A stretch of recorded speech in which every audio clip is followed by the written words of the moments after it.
The Spanish Inquisition was not actually really truly about religion. It certainly wasn't about God and salvation. None of the Inquisitions were. The Inquisitions were about power and control.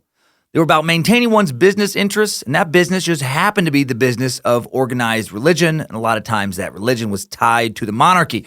They were about the Roman Catholic Church securing papal prestige in Europe, ensuring not only their survival, but their ability to economically thrive. Agree with us, pay your tithes, pledge loyalty to our Catholic king or queen, or both, and bow eternally before the mighty Church of Rome. Kiss the ring or face the horrific consequences, marginalization, expulsion, torture, or execution.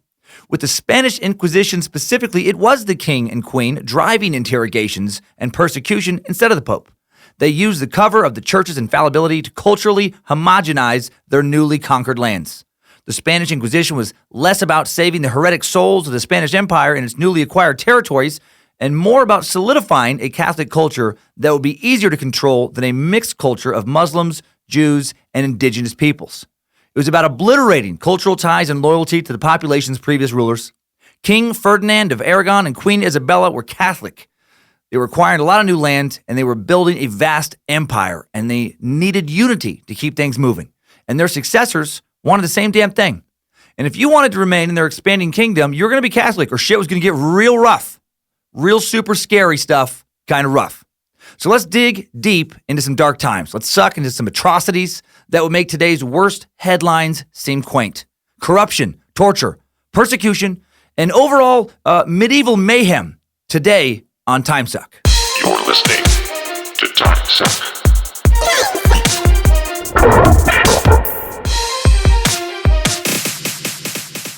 Happy Monday, time suckers. I'm the master sucker, a.k.a. the prophet of Nimrod, a.k.a. the plaything of Lucifina, a.k.a. the background vocalist to the sweet part of the suck, Michael motherfucking McDonald. I'm Dan Cummins, and you are listening to Timesuck. Welcome to the Cult of the Curious, and hail Nimrod. Very excited to say that my new stand-up comedy album, Maybe I'm the Problem, out now. It is out now. It is for sale. This is the Pandora exclusive album I talked about a few months ago. And it's no longer exclusive to Pandora. You can still listen to it there, but now you can get it, buy it, put it on your phone, put it on your tablet, put it on your computer, wherever you want. I would have given a heads up sooner regarding when it was going to drop, but because it's some behind-the-scenes independent music distribution stuff, I actually didn't know when it was going to come out. I had a rough estimate sometime in the next few weeks, but it's here now. It's here now. I'm excited to say currently, as of this recording at least, #1 on the iTunes comedy charts with no press. So that made me, what a pleasant surprise. It's available on Amazon, on the Google Play Store as well, digital only. I hope you download it. I hope you love it. I hope you rate it. Bunch of new stuff I'm really proud of. Danger Brain did the cover design, so of course it looks awesome. So grab some new stand-up. Treat yourself to some laughs. Go get it. And a quick shout-out, this is so random, to Leighton Vander Esch, a Boise State linebacker, former Boise State linebacker, taken in the first round of the NFL draft by the Dallas Cowboys, who went to my alma mater, Salmon River High School. He just went from 8-man football, a few years back in a town of 400 people to a multi-million-dollar contract, I believe $12 million in the NFL. Impressive. I've never met him, never met anyone in his family. Don't actually give a shit about high school football. And for all I know, he could be a huge douchebag. But I haven't heard that. I haven't heard anything either way. But he made it from Riggins, Idaho, to America's team, and I respect the drive and hustle that it took to achieve that. I hope he's an awesome dude who will make my little football-crazed town proud. Good luck, young man. My kids are actually kind of sad. They're bummed that their dad is no longer the most famous person from Riggins, Idaho. I thought I would hold that title forever, but I'm very excited for this kid. Quick thank you to Daniel Weaver, Freemason and Timesucker, who sent in an old Freemason handout he found in his lodge's office while doing some spring cleaning. Sent it into the Suck Dungeon. Very cool old, little mini flyer, I guess a little handout for potential members. Perfect condition. I love that kind of stuff. Thanks for sending that in to P.O. Box 3891, Coeur d'Alene, Idaho. 83814, Hail Nimrod. Timesuck is brought to you today by the My West Coast Buds podcast. Yep, hosted by comic, edible Jedi, Timesucker, Joe DeMayo. My West Coast Buds, inside baseball look at cannabis, coffee, comedy, spirits, all of Joe's favorite vices, and so much more. It's a fun and funny conversation where you learn a lot about the explosive new industry of legal marijuana. This week on My West Coast Buds, dropping today another effortless information episode because My West Coast Buds loves Timesuck and we love them back. Co-host Ben teaches host Joe about the power of intense psychedelic DMT. Shit's going to get weird. So listen, subscribe to the My West Coast Buds podcast on iTunes, SoundCloud, all sorts of other podcast players, including, of course, you can find it at mywestcoastbuds.com. Link in today's episode description, button on the sponsor section of the app. Just push it. Big thanks to my San Francisco Bay Area suckers, man. Thank you for the gifts. I have a Chikatilo hockey jersey now somebody made. Looks like it's for a real sports team. Thanks for your laughter. Stick shows I just did at the Punchline Comedy Club, man. Whether it was 100 people on Wednesday or one of 3 sold-out shows on the weekend. It was so great. You fucking brought it. Every show. Most people overall have ever had come out to see me in the Bay by a lot. Had a blast at that historic venue. Finally got my Dan Dion photographed headshot on the wall. I was honored. Only took 13 years. Hope you guys bring the same energy to the live Spokane, Washington podcast at the Spokane Comedy Club this Sunday. I think I said podcast. I don't know what that is. Talking about a podcast. May 6th. We'll have Timesuck beer on tap for that one. First time, man. Young Buck Brewing in Spokane has crafted a Timesuck IPA just for that show. So that's pretty dope. Those attending will be the first to actually taste the suck. And what are we going to be sucking? Going to be sucking Gary Ridgway, Green River Killer. Then I'll be at Sacramento Punchline 3 nights, May 10th through 12th. Home, focusing on Timesuck and the Suck Dungeon the rest of the month until May 31st when I head to the Tempe Improv, Arizona, May 31st, June 3rd, June 8th and 9th. I'll be at the Washington, D.C., Draft House. Tickets on sale. June 15th and 16th, I'll be at the Funny Bone in Des Moines, Iowa. Only 2 nights. Tickets on sale there as well.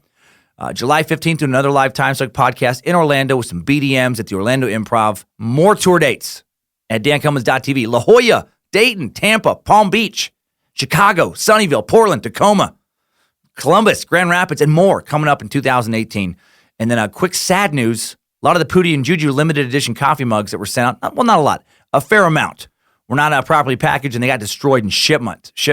Not fun trying to drink from a cup with a busted-ass handle. So if you receive one of these mugs and you haven't notified us yet, please do email Merchman and good dude who feels terrible about what happened, Eric Radiker. He will never send out fragile items to the Suck Faithful in that same way again. He's a great dude, feels awful about how things went down. Email him at eric@e2method.com. He will send you a new, not busted mug. We'll throw in a sticker pack for your troubles as a way of saying sorry. We care about your support. And still waiting for the 40 mugs that replaced the 40 of the 200 not sold due to quality issues. They're coming in this week. Those two little Pootie mugs, they're going to be on sale sometime this week. Only 40 left, awaiting a final quality control check by the Merchman. And when that gets the green light, I'll announce on social media at Timesuck Podcast. On Instagram is the preferred place. That's where you can find out exactly when they drop and be sure to get yours. So you'll know. And so many emails this past week about the Golden State Killer. Joseph James D'Angelo. Yes, he has been added to the topic list. Space Lizards can vote him into being an episode if they choose to. If that's the will of the Suck. And dude, it was also known as the original Night Stalker, an East Area rapist. Yep. Finally, because I left his email out of last week's episode description, need to mention again, Timesucker Adam Dayton sent those 2 huge custom hand-painted cornhole boards into the Suck Dungeon, and they're majestic. Pick on Instagram at Timesuck Podcast. You can hire him to make custom boards for you. AdamDayton18@gmail.com. All right, let's get into it. Let's get into Timesuck 85, the Spanish Inquisition.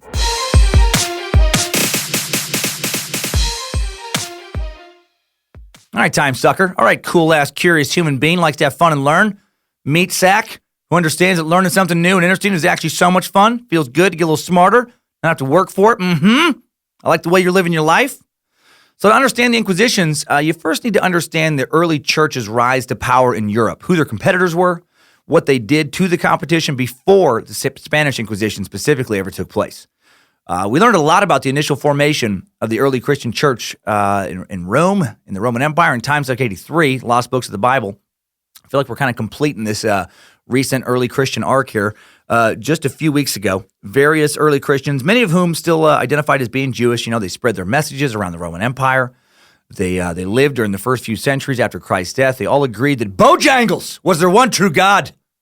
3 legs representing the Father, the Son, the Holy Spirit, 1 eye representing the one true God, and a huge pit bull dick representing power, I believe, or big pit bull dickiness. I don't know. I don't know what it represented. It's nonsense. No, early Christians didn't actually agree on much, other than that Christ was in some way very significant and that things had changed. From the Judaism before. There was a a big movement of things being different. Early Christians were persecuted by various Roman emperors during this time because the official religion of Rome was still polytheistic worship of the various Roman gods. But then through persistent missionary work, spreading their knowledge of Scripture, a Roman emperor was eventually converted to the new faith. That was Constantine, the first, a.k.a. Saint Constantine, a.k.a. the Reverend Dr. Juniper Twiggleberry, a.k.a. I obviously made up that last one. That'd be a weird nickname for him. Emperor Constantine, born on or near February 27, 280 CE, was the son of an army officer, Flavius Valerius Constantinus, a.k.a. Flavor Flav the First. But for real, Constantine's dad, Flavius, was super good at fighting. He was so good at military strategy and conquest that he rose to the rank of Caesar, or deputy emperor, in 293 CE, headed out to serve directly under the emperor of the Western Roman Empire, Augustus Maximian. While dad was out fighting, young Constantine, a man who deserves his own suck, so I'm not going to go too deep into the details of his life here. Hopefully we'll do a Constantine suck down the road. He was raised and educated by the best teachers of the day in the imperial court, the court of Diocletian, emperor of the Eastern Roman Empire in Nicomedia, now Izmit, Turkey. And if you're confused by the Eastern-Western Roman Empire distinction, by 285 CE, the Roman Empire had grown so vast that it was no longer feasible to govern all of the provinces from the central seat of Rome. So the emperor, Diocletian, he divided the empire into halves, with the Eastern Empire being governed out of Byzantium, later Constantinople, and the Western Empire governed from Rome. Now, initially, both sections were known equally as the Roman Empire, although in time, the Eastern Empire would adopt Greek instead of Latin. It would lose much of the character of the traditional Roman Empire and also eat a lot more hummus, a lot more pita bread, a lot more green olives. They'd have a lot more hair on their chest. No, but for roughly like the first 100 years of the split, they worked together and were essentially sister empires.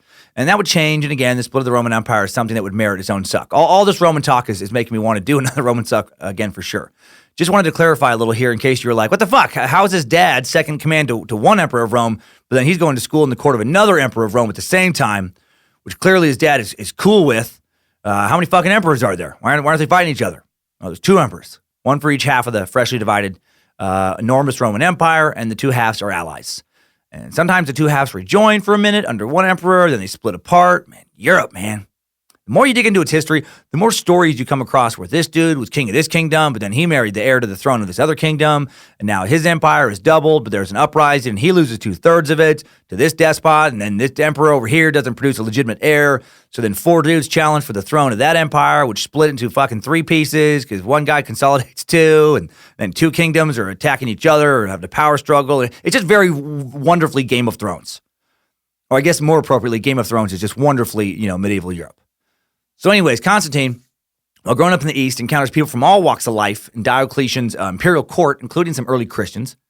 Christianity was actually front-page news early in Constantine's life thanks to the great persecution of the Christians that began at the court of Diocletian at Nicomedia and was enforced with particular intensity in the eastern parts of the empire beginning in 303 CE.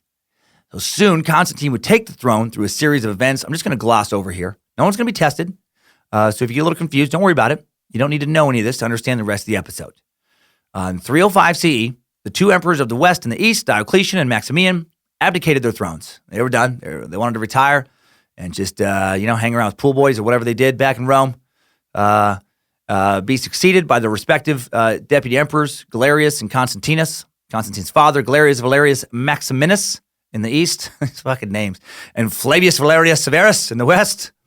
Constantius requested his son's presence from Galerius, and Constantine joined his father at Gesoriacum, modern Boulogne, France. They crossed together to Britain, fought a campaign in the north before Constantius' death at Eboracum, modern York, in 306 CE. Immediately named emperor by his army, Constantine then threw himself into a complex series of civil wars in which Maxentius, the son of Maximian, rebelled in Rome with his father's help. Maxentius suppressed Severus, who had been proclaimed Western Emperor by Galerius, a lot of similar sounding names fighting each other, who was then replaced by Licinius, a lot of Eases.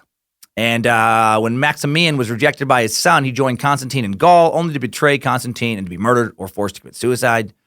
Constantine, who in 307 CE had married Maximian's daughter Fausta as his second wife. Again, it's so fucking Games of Thrones. They constantly were like marrying the fucking siblings of their enemies to, try and solidify things. He invaded Italy in 312. After a lightning campaign, defeated his brother-in-law. Families are always fighting families. Maxentius at the Milvian Bridge near Rome. He then confirmed an alliance that he had already entered into with Licinius. Galerius died in 311. Constantine became Western Emperor. Licinius shared the East with his rival Maximinus, and then Licinius defeated Maximinus, became sole Eastern Emperor, then lost territory in the Balkans to Constantine, who's now fighting him, 316. After a further period of tension, Constantine attacks Licinius in 324, routs him at Adrianople, and becomes sole Emperor of East and West. The empire would divide back into Eastern and Western halves when he died 13 years later on May 22nd, 337 CE. Man, and you thought you had problems with your in-laws. These guys are trying to fucking kill each other all the time. They're sending people to die. I fought my brother-in-law this week. Last week, I had to fucking burn my mother-in-law's village. She was riling me. She wasn't respecting the throne. I'm attacking a few cousins next week. I killed a brother this morning. Poisoned an uncle last night. It's been a busy week. No, but a lot of shit, right, man? Anyway, sometime during all that fighting and ass-kicking, Constantine became not only familiar with Christianity, he became a Christian himself. No more Roman polytheism, and he believed that his new Christian God had given him the power to conquer his kingdom by the power of Grayskull, but replace that with God, Christian God. You know how Christian athletes like to claim that God helped them win the big game at press conferences? They do that a lot. I just want to thank God for the Super Bowl victory. He clearly loved our team more than the other team. And I appreciate God taking some time today to focus on what really mattered, helping us get a few extra TDs. I'm sure it wasn't easy taking time away from various children dying of starvation and curable diseases in third world countries to help us get the extra first downs necessary to sustain our game-winning drives today. And I just appreciate the hell out of it. Praise God. All right, clearly I'm exaggerating and distorting what athletes do, but they're calm down. Don't send me any emails. I do think it's funny when athletes become so self-important, they think God actually gives a shit about their silly games. And yes, again, before I get a bunch of emails, I do understand that the Christian God is omnipotent and can help one dude throw some crisp fucking fade routes, while also simultaneously help other children across the globe. I get it. I know it's not one or the other. I just still think it's a little silly when I hear that done on TV. Anyway, Constantine was like the first dude to do that. He was like, I want to thank Jesus for helping me kick some heathen ass.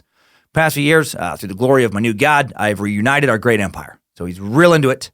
And Constantine did a ton to empower and provide structure to this new religion he loved so much, Christianity. Remember from the lost books of the Bible suck, he organized the First Council of Nicaea, 325 CE, established the basis of early church doctrine. And then after his death, all subsequent emperors would favor Christianity, with the exception of one little blip. There was a little 2-year blip during the brief reign of Emperor Julian, also known as Julian the Apostate.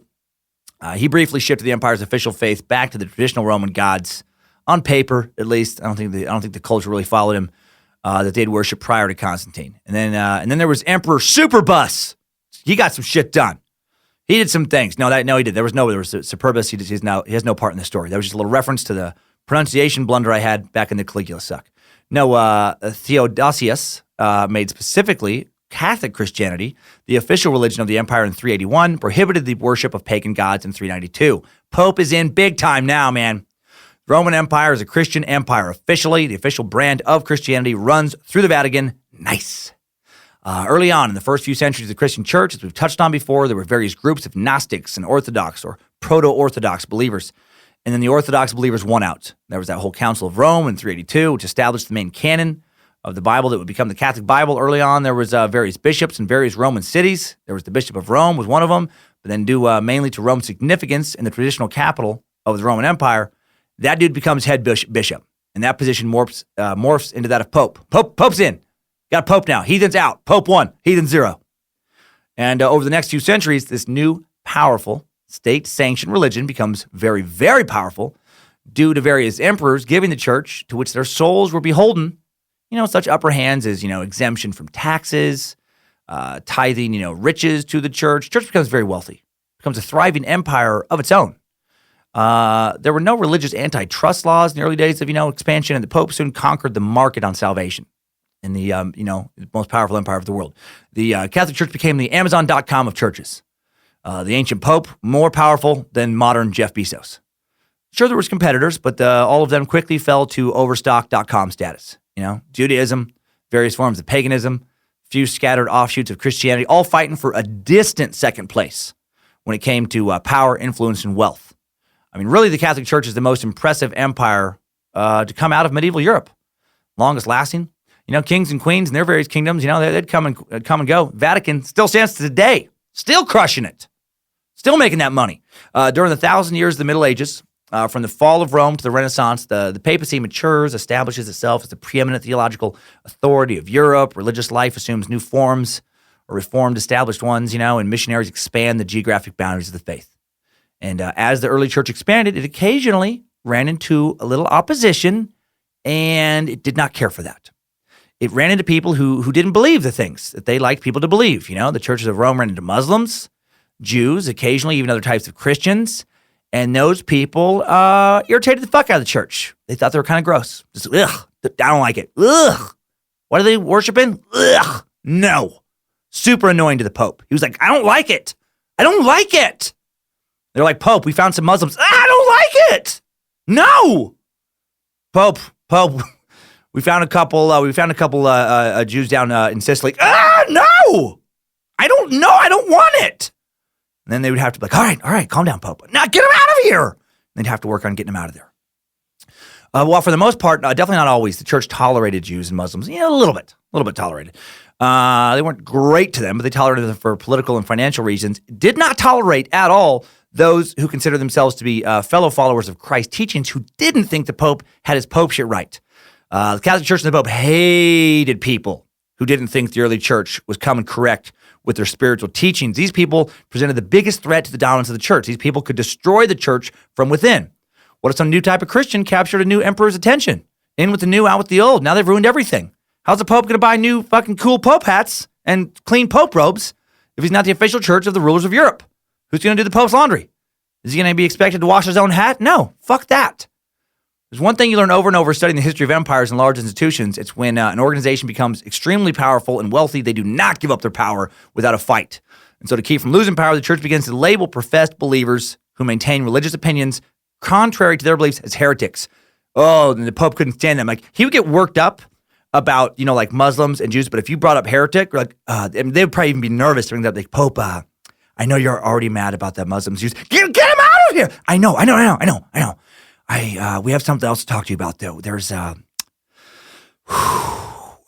over in France, we found some heretics. I don't want it! He'd really freak out. That's when he eventually, actually, I said more things after that, but you didn't hear him because it went to like a dog only able to be heard decibel of high pitchedness. That's how worked up he got. His mouth would move and his arms would flail around and you couldn't even hear anything. Heretics were the worst. Enemy number one. The papacy would rather deal with murderers and rapists than heretics. Heretics were incredibly dangerous, man. Those fuckers killed the church with nothing but words and ideas, which can truly be more dangerous than swords in some cases. If these heretics infected enough people with their new ideas, whole shebang crumbles. And as you know, things wouldn't necessarily crumble with Martin Luther's Protestant Reformation years later because the Catholic Church was so established by then, and with King Henry VIII split from Rome and the formation of the Anglican Church years later, but they would certainly splinter and crack with those movements. And while still powerful, the Catholic Church would lose forever the vice-like grip it once had over the world's Christians. And in the 12th century, the now powerful Roman Catholic Church encounters a large group of Christians who are reviving Gnostic beliefs in northern Italy and southern France, the Cathars. Now, the church decided something must be done with these so-called heretics. So let's talk about the Cathars. In the first half of the 11th century, isolated groups of Cathars, also known as Cathari, from Greek katharos, pure, appeared in western Germany, Flanders, northern Italy. And initially, they didn't last long. But late 11th century, no more was heard of them. Then suddenly, in the 12th century, they just kind of reappear. And Cathar beliefs initially vary between Cathar communities. Catharicism, or Catharism, was originally taught by ascetic leaders, monks, basically, people who dedicated their lives to the pursuit of contemplation and simple living. And the first Cathars didn't have a lot of set guidelines for their beliefs. It was very loosely organized. However, one thing most, if not all, ancient Cathars agreed upon from the beginning was a dualistic belief that the world was composed of things that were good and things that were evil. And there wasn't much gray area in between. This thing over here is good and of God. This thing over here is bad and of the devil. And they believed that the material world fell on the devil side of that. Wealth equals devil. And that did not set well with Rome and the Vatican. you ever been to the Vatican? I have. I've been to the Sistine Chapel. Not cheap looking. Beautiful. Extremely expensive looking. Decadently opulent. No expense spared to present the glory of God. I went to the bathroom in the Vatican. Instead of toilet paper, they insisted that you would wipe your ass on the faces of heathens. Faces of faithless heathens. They would just bring a few in. You'd wipe your ass on their face, and then they would just be thrown into a fire pit. It's had a little value. But it's very, very nice. When I was a student at Gonzaga, a Jesuit Catholic institution, we used to joke about the priests who may have technically taken a vow of poverty, but far from poor, not even close to impoverished. A friend of mine, Blaine, he worked in the priest's residence hall where they'd eat, this was like his work study job, and he'd sometimes be able to bring home leftovers. Man, fucking filet mignon, salmon fillets, lobster. Right, for real. They weren't impoverished. They weren't eating ramen noodles. Mac and cheese. They were driving Beamers. They didn't technically belong to them. They were owned by the university, whatever. But, for all intents and purposes, it was their cars. They lived a lifestyle that was comparable to being very upper middle class at least, And these are just the priests. Imagine the bishops and then the Pope himself. Pope isn't eating peanut butter and honey sandwiches, right? He's not having fucking toast on stale bread. Well, the Cathars, they didn't like that because they didn't live like that. They thought that type of bougie kind of shit was disgusting. They were very pious. They didn't just take vows of poverty. They truly lived poverty, man. They'd work enough to provide for their basic survival, but then that was it. And by the 1140s, the Cathari really started to kind of organize themselves. They got into a early form of martial arts known as Kenjo that one Cathari brought back from a pilgrimage to Tehran where he'd met a Mongolian monk, and he taught the other Cathari the Kenjo forms and slowly passed down from generation to generation, each generation building upon the knowledge of the previous generation until eventually one man had perfected the forms and the art could evolve no further. It was now truly perfect, the perfect martial art, and one perfect human had become invincible, a one-man fighting force unable to be stopped or killed, and that man is Jean-Claude Van Damme, the last Cathar, coming this fall to theaters. Now, as nonsensical as that sounds, it makes even less sense when you realize that Jean-Claude is actually Belgian. He seems French to me. He looks French, but he's Belgian. Anyway, sorry, I got way off track. By 1140, the Cathari really did start to organize themselves. A hierarchy forms, a liturgy or agreed upon form of worship is developed along with the formalized doctrine. Around 1149, CE, the first Cathar bishop establishes himself in the north of France. A few years later, he establishes colleagues, other bishops at Albi and Lombardy. The status of these bishops is confirmed, and in the following years, more bishops are set up until by the turn of the century, there's like 11 bishops, one in north of France, 4 in the south, 6 in Italy. You see what they're starting to do? These fuckers are forming their own rival Catholic-style Christian church. Like, there's not going to be severe consequences.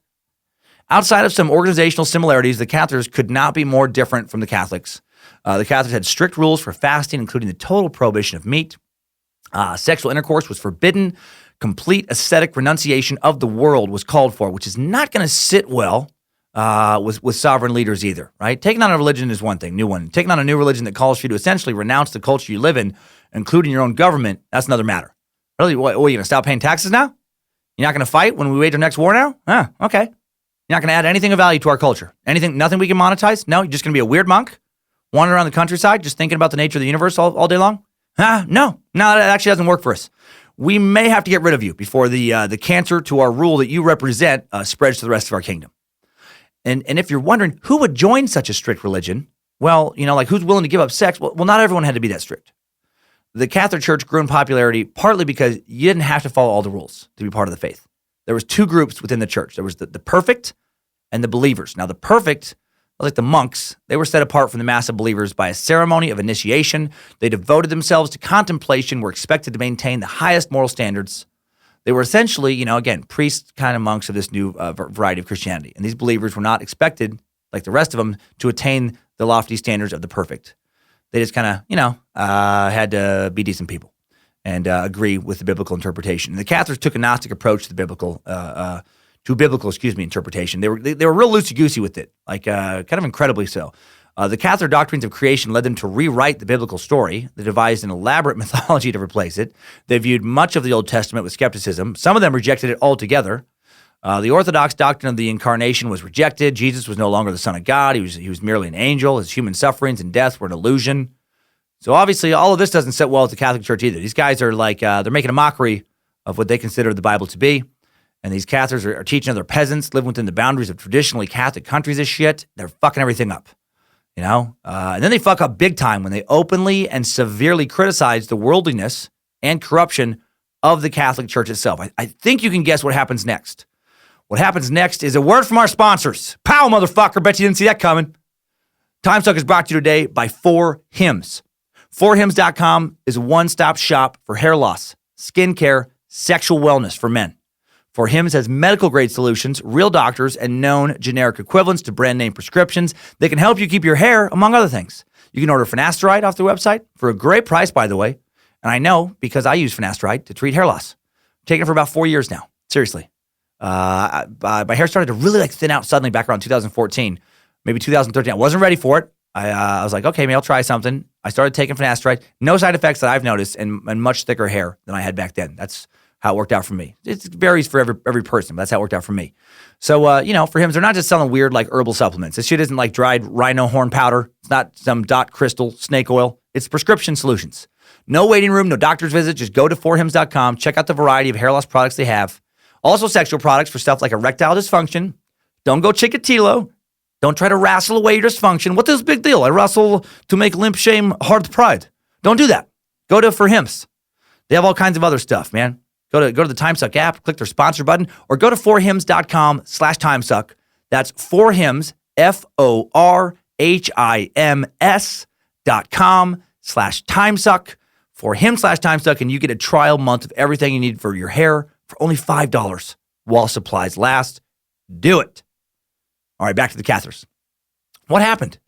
What happened when they dared to openly criticize the official church of the Roman Empire? You guessed it. The authorities of both church and state unite to get rid of these troublesome motherfuckers. In 1184, Pope Lucius III issues a papal bull. That's when the Pope would release a bull ordained by God to fucking kill heathens. And that bull would trample the countryside. Just mayhem. No, he issues a papal bull, which was an official edict or command handed down from the Pope to give local bishops in France the authority to deal with Cathars. Now, these Cathars are going to be interrogated, and if their beliefs do not match church doctrine, they will be labeled as heretics, and they will be dealt with severely.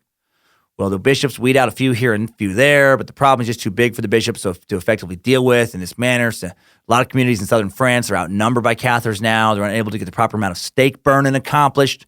So in 1208 CE, a crusade is called for. In 2008, a war, or more accurately, a series of wars, breaks out in southern France. Modern writers refer to these wars as the Cathar Wars.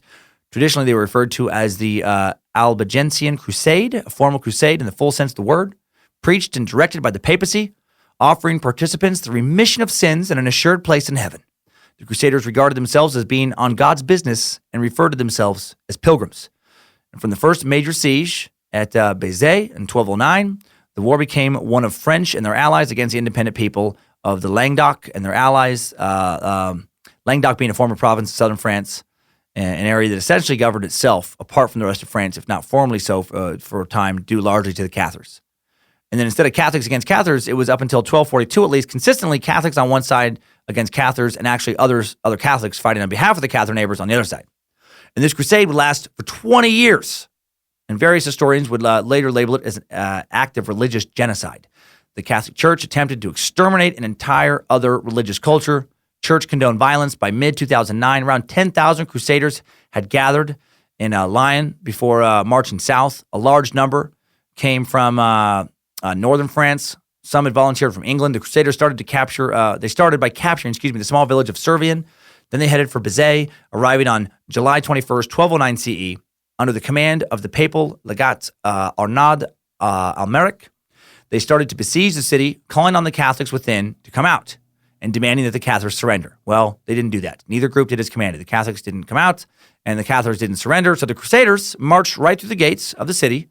When the gates were open to negotiate some kind of compromise, no compromise today. You didn't do what we said. So the entire population is slaughtered. And then the city itself is burnt to the fucking ground. Yeah. It was reported that Amalric, when asked how to distinguish Cathars from Catholics in the battle, said, "Kill them all. God will know his own." Wow. That is some cold-blooded shit. And after the destruction of this town, most other Cathar strongholds surrendered. Yeah, I bet they did. And they were either banished, the Cathars were either banished from their communities, allowed to convert to Catholicism, or, burned to the stake. If they did fight back, they were butchered. And like so many aspects of today's story, the Crusades deserves its own suck. So I won't get into too many details about the Crusades today. There were revolts. There were some prolonged sieges. There were occasional breaks in the fighting. All in all, again, this goes on for about 2 decades, which seems, it seems like way over 1 decade too long. 2 decades of continual extermination of these heretics. Man, I guess they were just hard to get rid of. Then in 1234, the first true widespread papal inquisition has begun. Previous inquisitions, as I stated earlier, they've been carried out by local bishops. This shit was small time now it's time for a big time inquisition. Essentially, the Crusades, they had done all they could do to get rid of large, openly Cathar populations in southern France. However, still a bunch of sneaky Cathars lurking about in the shadows. Bunch of heretics having the audacity to live within papal jurisdiction but not believe what the Pope wanted them to believe. Those cheeky bastards. I mean, sure, they'd show up at church. They'd shake your hand. They'd kneel, they'd stand, they'd kneel, and they'd stand some more, but they're just going through the motions. They're phonies. If you looked them close, you could see a little Cathar glint in their eye. There's some fake Catholics. So Pope Gregory the Fourth in 1234 CE, damn Roman numerals, established a formal inquisition to root out the rest of these heretical bastards. And it lasted the rest of the 13th century and for a great part of the 14th century. That's a long fucking time. It succeeded in crushing Catharism as a popular movement. It's done. Drives its very few remaining adherents deep underground and then pretty much just fades away. Punishment for Cathars varied greatly under this Inquisition. Most frequently, former Cathars were made to wear yellow crosses atop their garments as a sign of outward penance after they converted to Catholicism. Others would have to make obligatory pilgrimage, which often included fighting against Muslims. It's like, you believe what the Pope wants you to believe now? Yeah? Well, I'm not convinced. Why don't you head to the Iberian Peninsula, go kill some Muslims and prove it? Visiting a local church naked once each month to be scourged was also a common punishment during this Inquisition. I swear to not just make that up. That's not one of my weird tales. Yep, they would have to once a month strip down, butt naked, man or woman, and show up at church to be embarrassed and shamed for being formerly a Cathar. That's an odd one. All right, I believe you. You're a Catholic now. However, some of the other priests aren't so sure, and that was pretty naughty of you to be a Cathar in the first place. So I'm gonna need you to show up at the church once a month. Let's just say the 15th, and I'm gonna need you to be butt naked, and I'm gonna whip your naked bottom with a switch. Okay. Now, sometimes when I'm whipping your bottom, it might seem to look like I'm starting to get a boner, but I'm not. That's just the way my robe gets wrapped up and twisted sometimes when I'm doing my whipping. And it might even look like I take that boner out from underneath my priestly robes, and that you can see me holding it in my hand and stroking it back and forth. And that's not the case. That's not what's happening. That's not a boner you're seeing. It's a scroll. It's a scroll I hold sometimes in my hand for strength. It's a scroll of important scripture. It's a rock hard, veiny scroll that keeps me focused on the whipping. And it might feel at one point like I'm sticking that scroll in and out, and then in and out, and then in and out again of your butthole. That's not what I'm doing. That's part of what being whipped feels like. Sometimes it feels like something's getting shoved in your bottom. Sometimes being whipped feels like a hard but also soft at the same time scroll is going in and out of your butt for a while, and sometimes getting whipped makes it sound like I'm starting to breathe really heavy. And sometimes being whipped makes it start to look like I'm getting really sweaty. And then it makes it seem like there's some kind of liquidy gel in your colon, and then I whip you a few more times, and then I go lay down and take a nap, and I'm weird around you for the next week. That's all part of the whipping process. It's not what you think it is. And even if it is, it's what God wants. It's all part of the penance. What's this big deal? It's just a bit of wrestling. It's better than burning. Sorry, not sorry. It's not like I'm not sorry. It's not like there isn't a long-standing tradition of extreme sexual misconduct within the ranks of the Catholic Church. As I had to get that out of my system. Now, Cathars were slow to repent, a lot of them, and when they would suffer imprisonment, loss of property, and, of course, painful death, usually by being burned alive, which sounds really terrible. And as you can imagine, the power this Inquisition gave local bishops and magistrates did lead to widespread abuse, as I was joking about there. I mean, as would happen in later Inquisitions as well. Some local official, he wants a young maiden to give up the goods. She's not interested in him. Well, maybe she's looking a little Cathar-like now. Are you sure you're not a Cathar? It seems like you are. You suddenly seem very heretical to me. I can either tell the bishop what I'm starting to think about you, or you can get down on your knees and in a roundabout way you can pray that I change my mind and forgive you. Meanwhile, while the Inquisitions continued, there's still a few Cathar strongholds left. I have no idea how. before these Inquisitions were over. You'd think after several decades of Crusades and Inquisitions, the Catholics would have gotten rid of all the Cathars, but there were apparently a couple sneaky, resilient bastards. They had a few villages, still a couple of castles left. They were not gonna give up that sweet, impoverished, let's do nothing but talk about God all day Cathar lifestyle without a fight. From May 1243 to March 1244, Cathar fortress of Montseur was besieged by the troops fighting for the Archbishop of Narbonne. And on March 16th, 1244, a large massacre goes down where over 2,000 Cathar perfects are burnt at once in an enormous pyre that would come to be known as the Field of Burned. The Field of the Burned, near the foot of the castle. God dang, man. Field of the Burned is a lot like the Field of Dreams, if your dream is to be burned alive with a lot of other people instead of playing baseball. After that, the members of the faith became even more secretive about their beliefs, and they were harder to find. Of course they were. Church didn't stop looking. They continued to interrogate, torture, and kill people suspected of being Cathars. Finally, by about 1350 CE, Catholicism has been completely obliterated. Just go fuck yourself, Radio Shack. You had your fun, but Amazon wishes you to no longer exist. And Amazon gets what Amazon wishes. Yes, I do realize it may seem weird for me to shit on Amazon in a joking way, considering I have an Amazon affiliate link on my website, timesuckpodcast.com, where you can click, be directed back to Amazon to do your shopping, and support the show. However, just like you couldn't play ball with the Catholic Church, in medieval Europe, or you couldn't oppose them, unless you wanted to be financially crippled or killed. Very difficult to function as well, as a tech business in Northern Idaho and not, swing through Amazon.com from time to time. It is what it is. Okay, so it's a little recap. Let's, now that we've set up a little inquisitional context, let's get into a recap. But before we do, quick word from another sponsor. Awesome sponsor. What did the Holy Grail, Nefertiti's tomb, and Michael Rockefeller have in common? They're gone. Well, what happened? Where the hell did they go? The search for these answers lies in a new mystery podcast called Gone. If you're a fan of Timesuck, if you love mysteries, this podcast is full of them.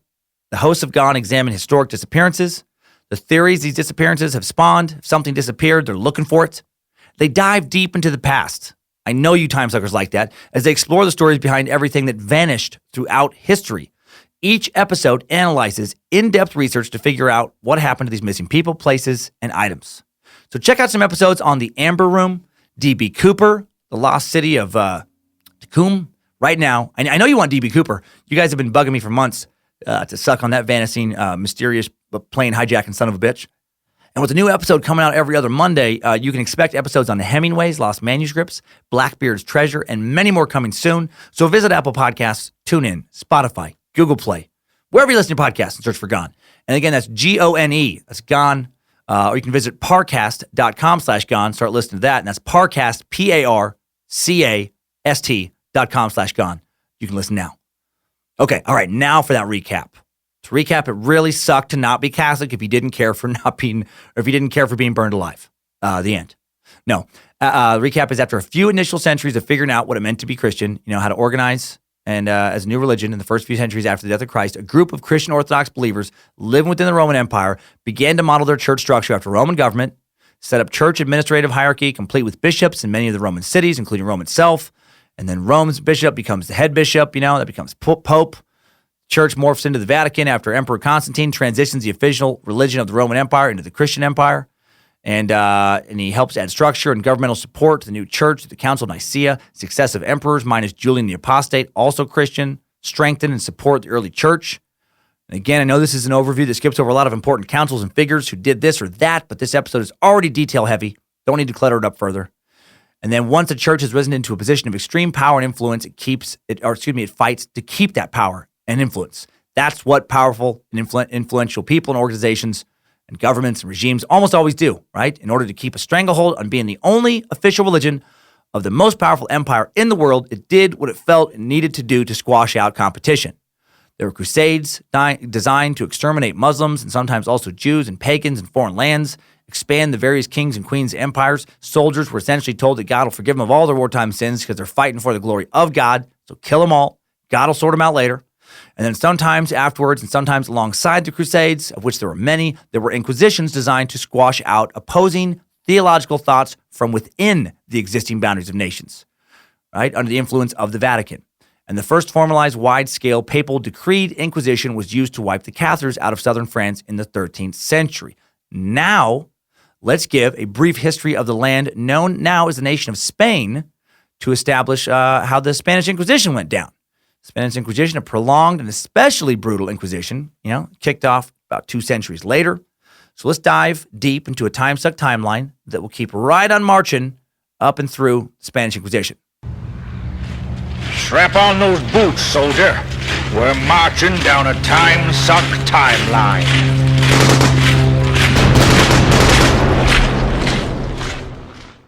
1.4 million years ago. Let's start there.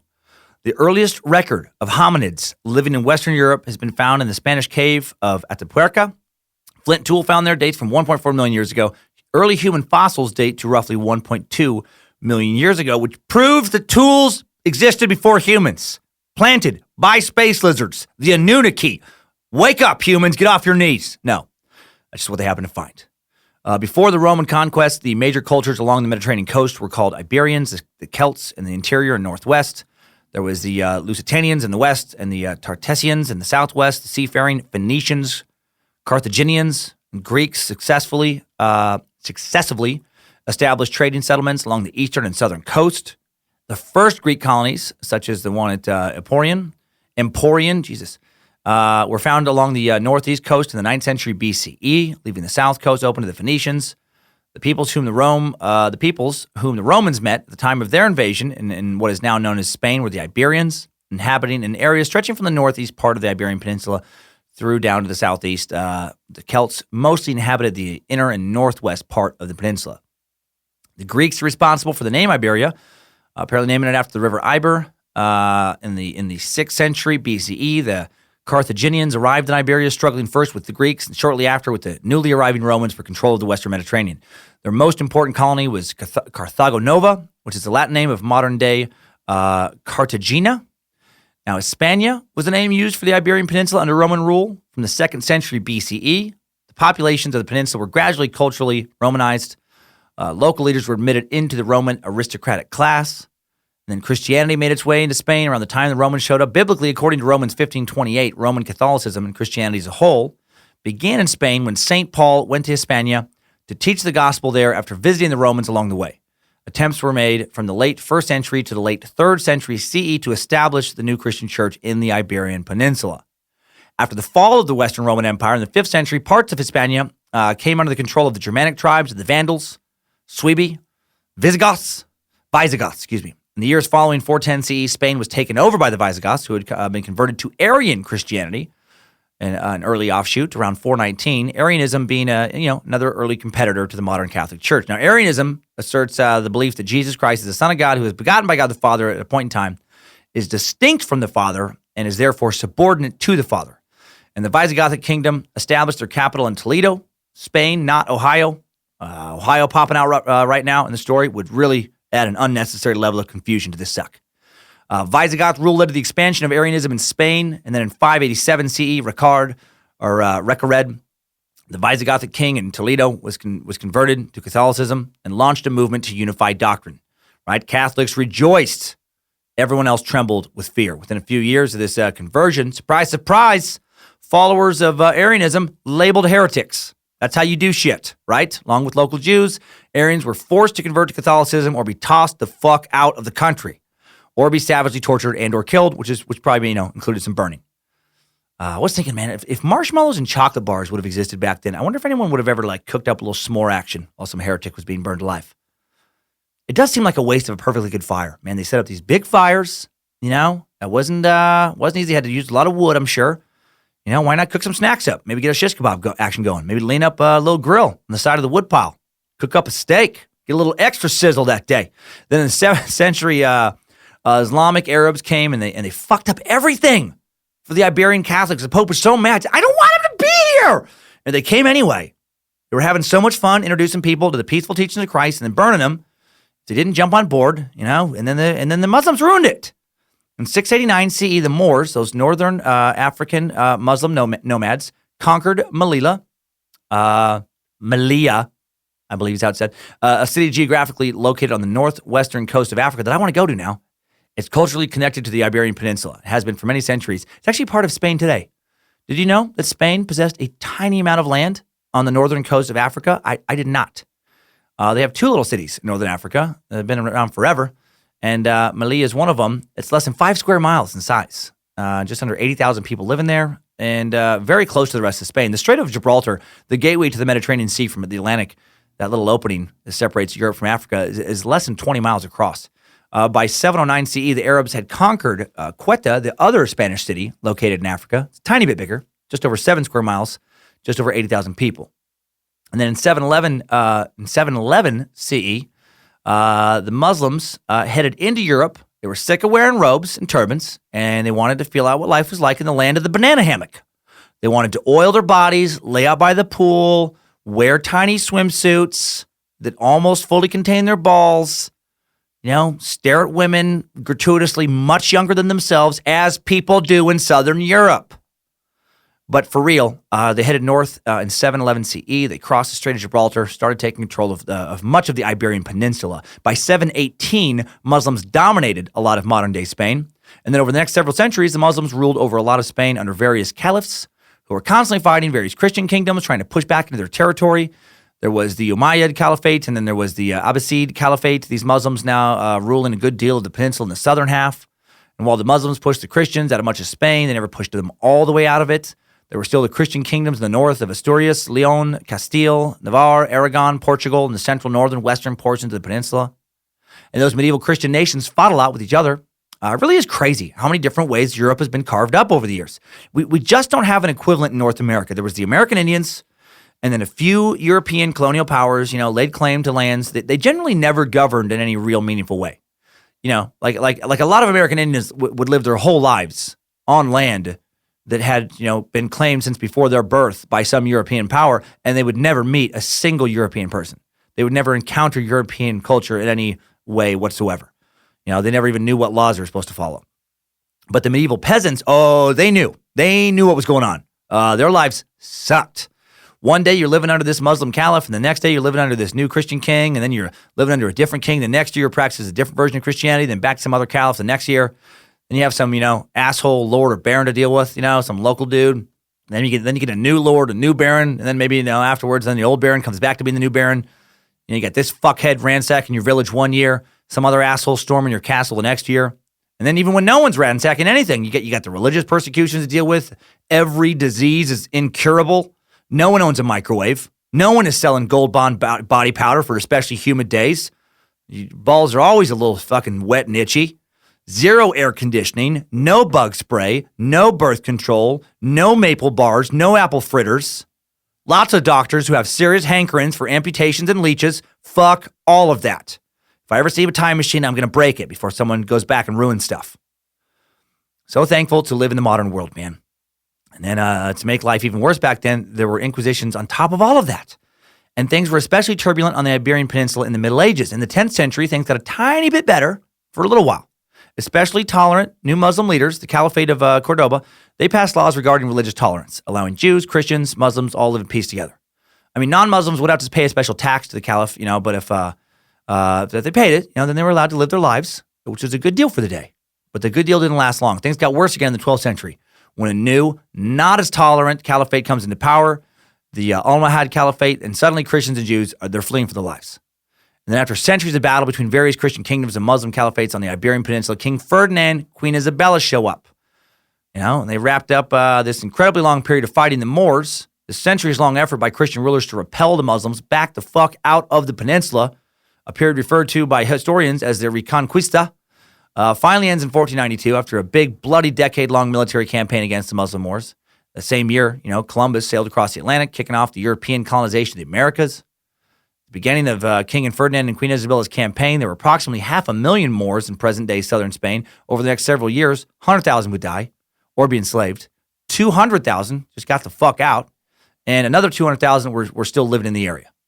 King Ferdinand and Queen Isabella, they were not as tolerant to the remaining non-Christian citizens as the previous Muslim rulers had been to Christians and other non-Muslims. Also in 1492, the entire Jewish community of the peninsula, roughly 200,000 people, will be thrown out by Ferdinand and Isabella. But I'm getting ahead of myself. The Inquisition started before that, 1478, so we should back up. And before we head back there, we need to talk about who these new monarchs were for a second. Who were King Ferdinand and Queen Isabella? Who were this monarchical duo? Monarchical? Monarchical. Maybe that's better. Well, honestly, like so many things we have to touch on for context in this episode, they deserve their own suck as well. Whenever I dig into medieval history, I begin to understand why Dan Carlin podcasts end up being like 15 hours long, talking about one historical event. There's just so much you can get wrapped up in. Well, remember all those little Christian kingdoms in the northern portion of the Iberian Peninsula that have been fighting the Moors for centuries? Well, in 1469, Ferdinand of Aragon, one of these places, marries Isabella of Castile, another one, thus beginning a cooperative reign that would eventually unite all the dominions of Spain and elevate the nation into a dominant world power. Ferdinand and Isabella incorporated a number of independent Spanish dominions into their new kingdom. In 1492, when the reconquest of Granada from the Moors was completed, they had everything but Portugal locked up. And Spain has held dominion over the vast majority of the Iberian Peninsula to this day. And they're still actually largely a Catholic country. Ferdinand and Isabella were the first Catholic monarchs of this new solidified nation, and it remains very Catholic. Actually, so Catholic, contraception was still actually illegal until 1977. Not kidding. And that can be traced directly back to the reign of Ferdinand and Isabella. The two joint monarchs, so Catholic, they were actually called by historians the Catholic monarchs. If you Google Catholic monarchs, they come up first. They were also second cousins, back when cousin fucking was hot. It was encouraged, not shunned. A lot of cousin fuckers piled up in the suck as we go into historical sucks. Not being as smart as Einstein, they weren't first cousin fuckers, but they were intelligent enough to get a little of that hot second cousin action we all crave and desire. Ferdinand was only 17 when they got married. Isabella was 61. She was 61 years old. You know what? If it's fair for men, it's fair for women. And she would bear him 12 children, and her womb itself would fall out along with the last child. Now, that's ridiculous. He was 17. She was 18. They got married. She was the heir apparent to the kingdom of Castile. He was the heir apparent to the kingdom of Aragon, and their union was the beginning of modern-day Spain. Even if technically Aragon and Castile were still separate kingdoms during their rule, constitutionally the areas that made up Spain, Castile, Aragon, Catalonia, Valencia, Granada, when it was taken over, they were all separate entities, but through the marriage, they would all work together as one. And then their grandson, the Holy Roman Emperor Charles V, he would officially unify the Spanish Empire years later. And why did these two monarchs launch what would have been the most infamous, or what would become, the most infamous Inquisition the world had ever seen? Well, there's a lot of theories about this. Ones that historians speculate about to this day. To me, it seems pretty simple, but to me, it seems like, first, there's the obvious answer, because they were both super Catholic and they were in charge.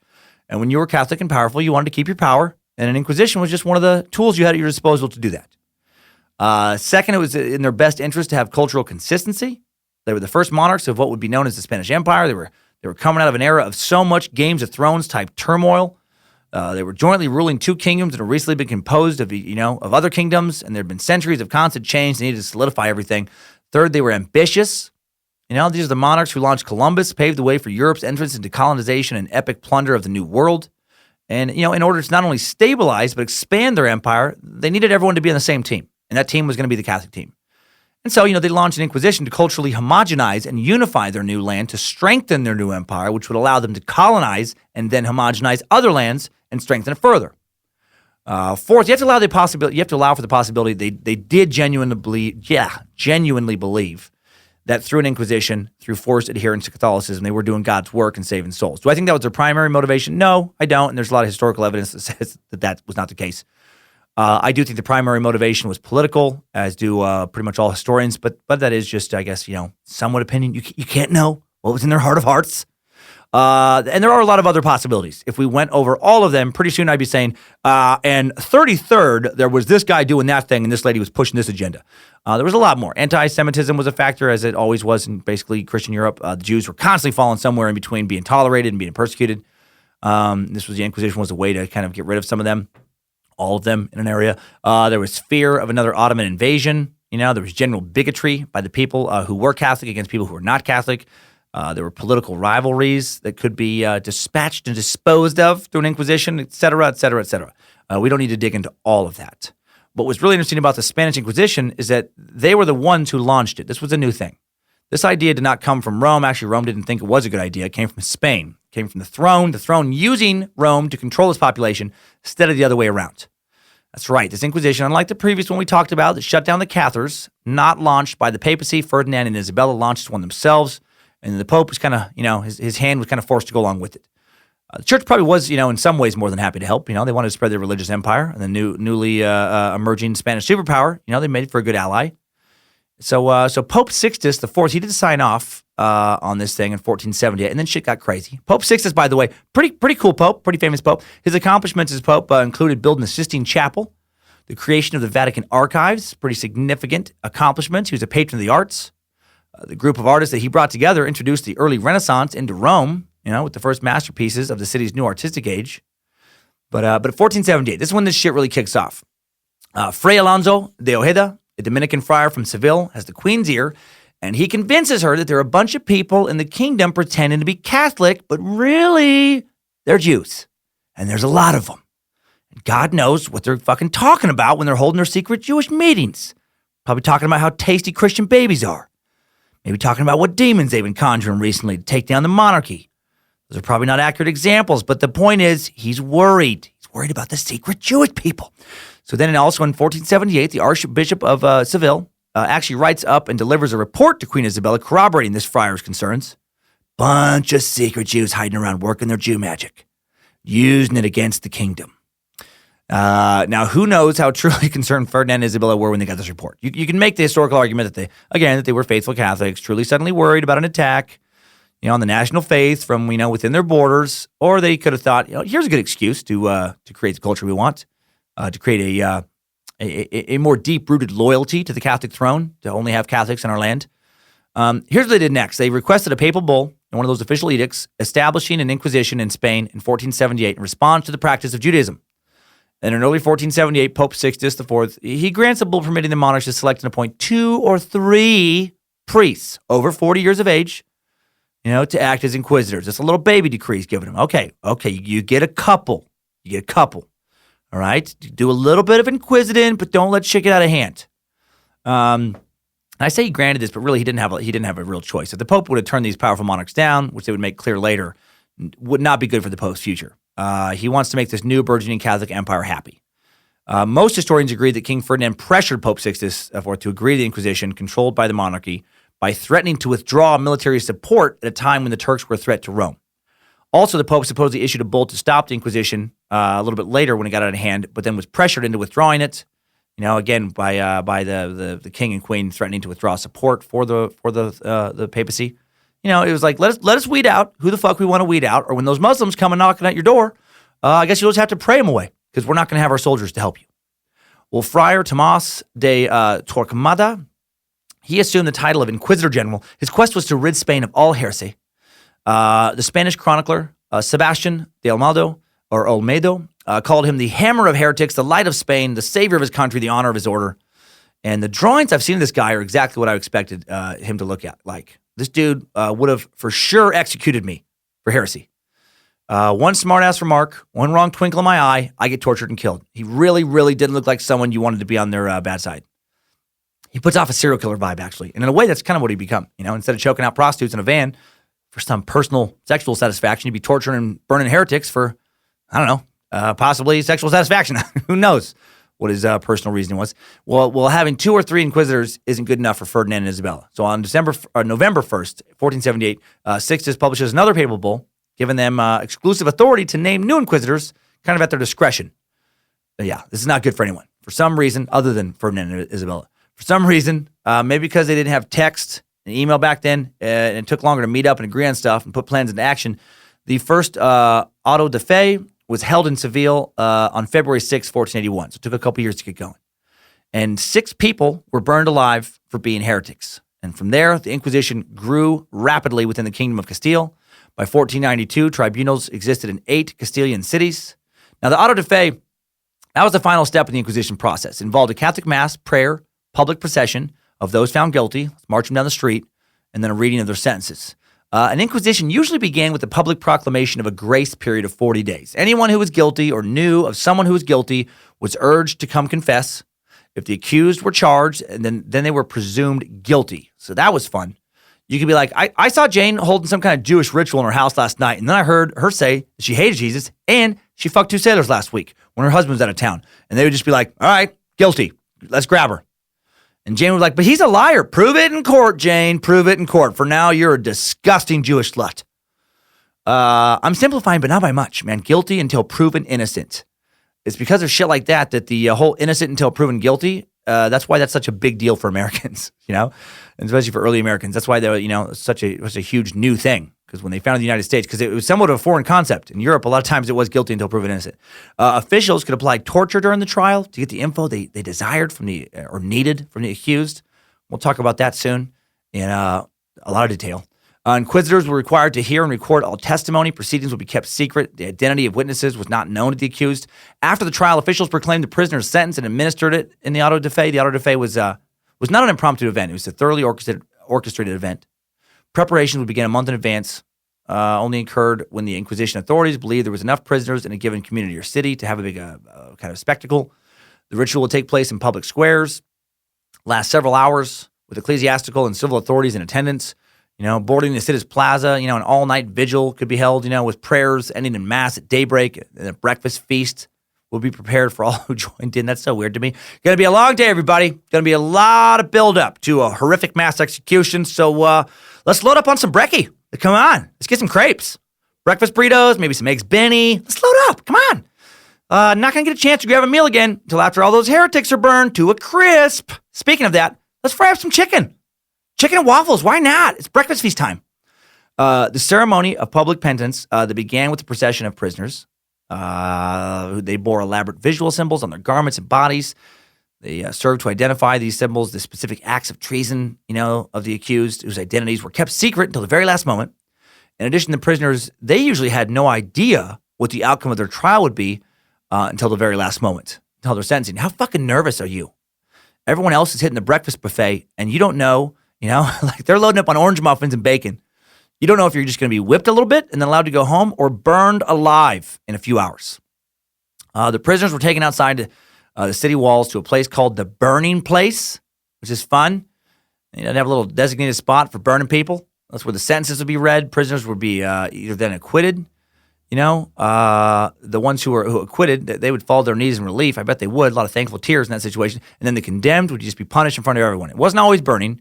It varied. It could be, some you get flagellated, you get some whipping for a while, and then that was like the light end, and then the heavy end was being burnt. That was the leadoff single of the hit Inquisition album, the old Burn at the Stake. That was the main favorite. 1483, in addition to the Inquisition, Ferdinand starts kicking Jews out of southern Spain, as we said earlier. More Inquisitions are held in more towns. They set up in town, and a new court would be announced, with a 30-day grace period for confessions and the gathering of accusations by neighbors. Evidence that was used to identify a crypto-Jew, as they call them, those secret Jews, would include stuff like the absence of chimney smoke on Saturdays, because that could be a sign that a family might be secretly honoring the Jewish Sabbath. Or if somebody bought too many vegetables before Passover at the market, or if they bought some meat from a converted butcher, might have to get them inquisitioned.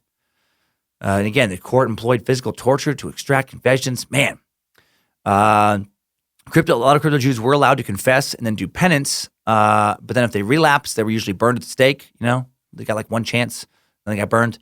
Interesting note on the evidence they would use to find crypto Jews, man. Sometimes people living in Spain at this time really did adhere to Jewish customs. Again, this stuff is just so crazy to me. And a lot of the people that may have been doing things that made them appear Jewish, they had no idea those things were aligned with Jewish heritage, because they didn't know about their heritage. They would get killed for adhering to a custom they didn't know was Jewish because their parents or grandparents hadn't told them they were Jewish to help them not be killed. Because there are a lot of times, their parents or grandparents maybe were Jewish, and then there was a change in the guard, and in the interest of self-preservation, they stopped adhering to the Jewish faith, stopped talking about it, but they still had their own kind of just family customs. Maybe some meal and diet and other types of customs. Every family has their favorite meals and little traditions, right? Well, what if your tradition of a big family dinner on Saturday, tradition that really just was a family dinner, had no religious meaning anymore, suddenly got you killed for being a crypto Jew heretic? That really happened to a lot of people. Just murdered over religious paranoia. Think about how many people have died in the history of the world due to nothing more than religious paranoia. What a sad waste of life. New Pope shows up in 1484, Pope Innocent VIII. He's not a big fan of all the heretic torture that's been going on in Spain. He doesn't care for it. And he feels it's a bit too much. So he gave a speech. He's like, it is too much. I feel it is too much burning. No, he didn't give a speech. But But he just felt like maybe it wasn't the best way to bring people into the faith. Vatican, it's been getting sent a lot of letters from Catholics over in the Iberian Peninsula saying that shit's just been out of hand, and that a lot of people are being tortured and killed that are actually good Catholics. They haven't done anything. So he issues a new decree allowing Catholics in Spain, if they are accused of heresy, they can appeal directly to the Vatican to have their case looked at by an outside source, by someone other than a bloodthirsty Spanish sadist. Well, King Ferdinand doesn't like that. This is his and Isabella's party, and no one's going to ruin it. No one's going to crash it. So in December 1484, he decrees death and confiscation to anyone trying to make use of that procedure without royal permission. That's pretty fucked up. He's like, yes, you can talk to the church in Rome if you want your case looked at. But if you appeal directly to them, we're going to kill you, and you have to go through us. And obviously, we're not going to let them know what you send to us because we want to kill you. We would like to do it our way. So people start getting pissed off by this kind of stuff. They start getting riled about these inquisitions. There's a revolt against them in Aragon in 1485. And then one of the inquisitors gets murdered that year, and then the public turns back in favor of the inquisitions. It's fucking idiots. Like they start to revolt, and then one of the inquisitors killed, and they're like, oh no, but we didn't want that to happen. Okay, all right. Maybe they're doing the right thing. Let's just let it go back to the way it was. The Inquisition was extremely active between 1418 and 1530. Different sources give different estimates of the number of trials and executions this period. Some estimate about 2,000 executions, many more actually. The great majority of these believed to be of people of Jewish origin. Old church documents put 91.6% of those judged in Valencia between 1484 and 1530, and 99.3% of those judged in Barcelona between 1484 and 1505 as being of Jewish origin. So clearly there's some anti-Semitic stuff going on. Now, if you wonder why some Jewish people were tortured and killed and others were tossed out of the country, I found out why that was. I found this very interesting. Under the law, they had only people claiming to be Christians could be subjected to an inquisition. Like if you were openly Jewish, you couldn't be put under inquisition. However, you could be thrown just the fuck out. So some Jewish people and some Muslim people as well would claim to be Christian in order to avoid being expelled from the country. Also, at various times, there was very unfavorable taxes imposed upon non-Christians. So, you had financial incentive to claim that you were Catholic.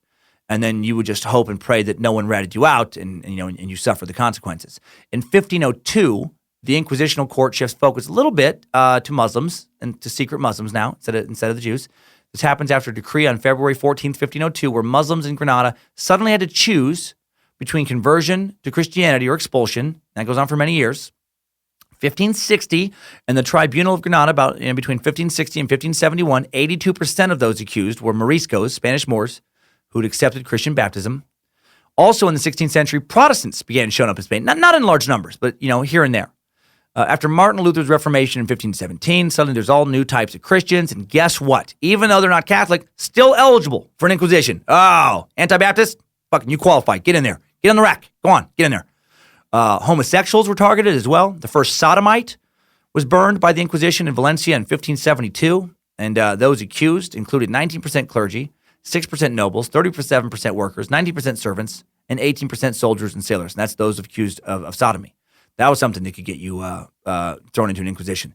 Nearly all of almost 500 cases of sodomy between persons concerned the relationship between an older man and an adolescent, often by coercion, with only a few cases where the couple were consenting homosexual adults. So that makes it extra sad. A lot of times it was somebody preying on some young fucking boy, and then they would both be in trouble.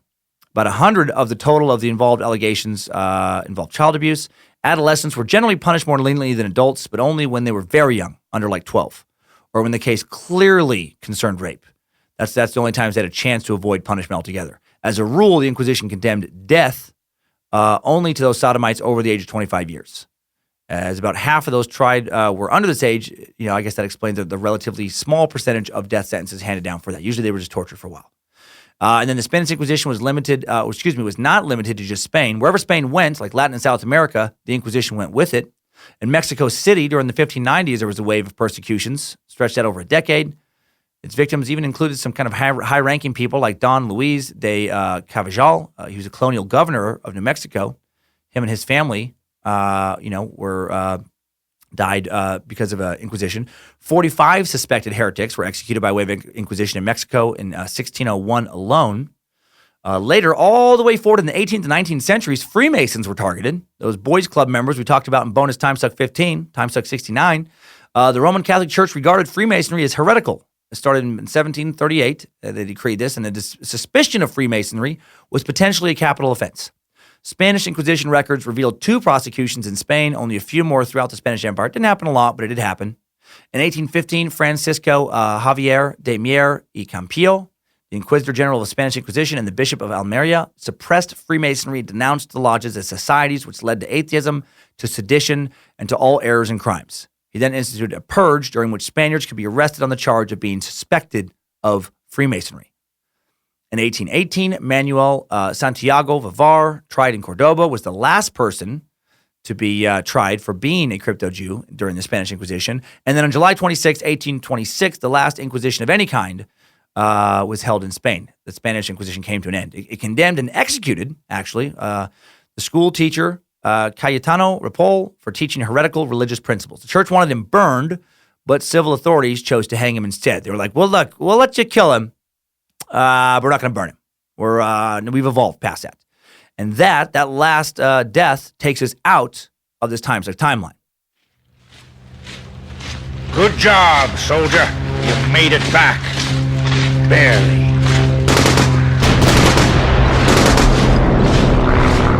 Okay, so before I conclude my thoughts on all this, let's dig into what you really wanted to hear on this suck. You wanted to hear about some torture. I mean, that is what the Spanish Inquisition is really infamous for, just outlandish torture.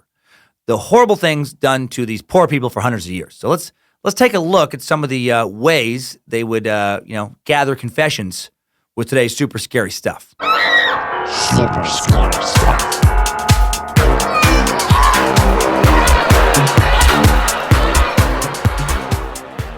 To elicit the confessions the Inquisitors were looking for, the accused were tortured. Tell them what they want to hear. Admit that your mother or father or neighbor or whoever is also a secret Jew or a secret Muslim or a blasphemer or a sodomite or whatever, and the pain will stop. Give us the name of your rabbi. Give us the name of your imam. Admit that you're not a Christian. Admit that you worship Nimrod. Say it. Hail Nimrod. Say it. Admit your devotion to the great space Sasquatch, chupacabra thingy. Admit your allegiance to the giant god with suns for eyes who rides the black unicorn, the one who holds the alpha and omega in his ballsack and hell in his butthole. Or is it Lucifina you worship, the great seductress, Satan's sister? Is that whose curvy body you bow down before? Say it, heretic. Say, Hail Lucifina. And if you think, well, why didn't people just say what the Inquisitors wanted them to say and have the torture stopped? Well, it's because if they admitted to heresy, there was a real chance that while the torture would stop, they would also then be burned alive. Now, technically, a confession obtained under torture was not valid. The Inquisitors were supposed to wait a day to get the confession again when the accused was not in the middle of being tortured, but you know damn well that they would just be tortured again if they didn't fess up. So really, what's the difference? And I just don't believe all the historical accounts taken by the torturers of how this went down. You know that there were cases when the rules just weren't followed at all. It just became pure, unadulterated sadism. People just, using the Inquisition to further their own local political motivations or whatever. People just using it to, be able to be sadists and somehow, feel like God was, allowing them to do that. A lot of people died from the torture. Weren't supposed to, but they did. So what methods of torture did the priests implement? Well, starvation was a common torture tactic. Now, I feel like starvation doesn't get taken as seriously as other forms of torture. It's not as sexy. But, it doesn't elicit the same type of fear as other more extreme forms of torture like the rack or, some other kind of medieval shit. But think about just being chained to a wall, which was a thing that happened, or stuck in a cage, which also happened, and just not being given food. Just how horrific just that alone would be. Not being physically tortured, you're just not given anything to eat. How bad would just that make you want to confess? I don't think I've ever gone one full day ever in my life without some kind of food. Like I hate it when you have a dental or you have a doctor's appointment and you're not supposed to eat for like 12 hours, before you go in. Whenever that happens, I always eat as close to the 12-hour mark as possible. Like I just push it right to the minute so I can be the least hungry, and feel the least crazy when I go in for the appointment. And then as soon as I'm done, fucking first place I go. What is the nearest restaurant? Does the hospital have a cafeteria? I'm there. It's time to snack it up. I cannot imagine how horrible it would be to go several days with no food. I don't feel like I would last very long. I feel like I'd make it to maybe like 4 or 5 day mark tops. And I just start confessing to whatever shit they wanted. Especially like, can you imagine like you're really hungry and what if they just put like a steak, a perfectly cooked and seasoned steak just out of your reach and just let the smell hit you. Maybe just a little fan waft the odor back towards you. That right there is crazy torture.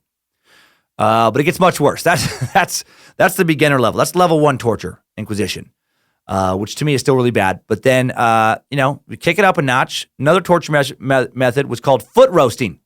Good old foot roasting. And it is exactly as bad as it sounds. Especially if you're one of those people with sensitive feet. Like, my grandpa is one of these people. You could mess around with my grandpa as a kid. He was a very laid-back dude. He liked to lay in his recliner. You could, come by and whop him on the arm or whatever. He'd kind of wrestle with you a little bit. Not like Chikatilo wrestling, but he'd be feisty. It's fun, grandpa. But man, if you tickle his feet, rage. Like it wasn't like, we're having fun, but don't do that. It was like, do not do that. Do not do that. Just drove him mad. And this is way worse than that. Remember, again, these are all things being done to people who have not been convicted of anything. They've just been accused. So, a lot of just innocent people. The alleged heretic would have to sit or lay behind this wooden rack device, and their bare feet were secured in stocks, so they couldn't, move their legs. They couldn't, stop the people from doing what they were doing. The soles of their feet would be basted with lard or oil and then slowly barbecued over a brazier, which is a container used to hold burning coals. A screen could sometimes be interposed between the feet and the coals to kind of modulate the exposure, while a bellows, which was a device used to shoot out hot blasts of air, controlled the intensity of the flame. So they would just get it just a crazy amount of pain, and then back off a little bit, maybe get some blisters, then light you up a little bit again. Because, they wouldn't want, I'm sure they were like fucking sadist artists with this stuff. They wouldn't want to cause you so much pain that you would just go into shock or just pass out. They would want to keep you at max pain, for just days on end. And some people would be literally driven insane by the intensity of this pain. Like they wouldn't be executed, but they would never mentally be the same again after being tortured this way. Variants of this included placing slivers of hot coals in between people's toes. Fuck. God, you ever got a sandal burn when you wear a flip-flop in between your big toe and whatever the toe is next to your big toe? Oh man, that hurts. And this is next level. This is 10 levels beyond that. Foot roasting, man, they would do just so many different, just kinds of things, man. They would apply a clothes iron sometimes to the soles of feet. Oh, very, very rough. Very, very rough. Another form of torture that was actually developed specifically for the Inquisitions was the strapado. Now, this thing, in one version, the hands of the accused were tied behind their back, and then a rope was looped over a brace in the ceiling of the chamber, wherever they were, interrogating them. It was attached to a pulley, and then the subject would just slowly be raised little by little. So, your hands are back, kind of like how a police officer would handcuff you behind your back.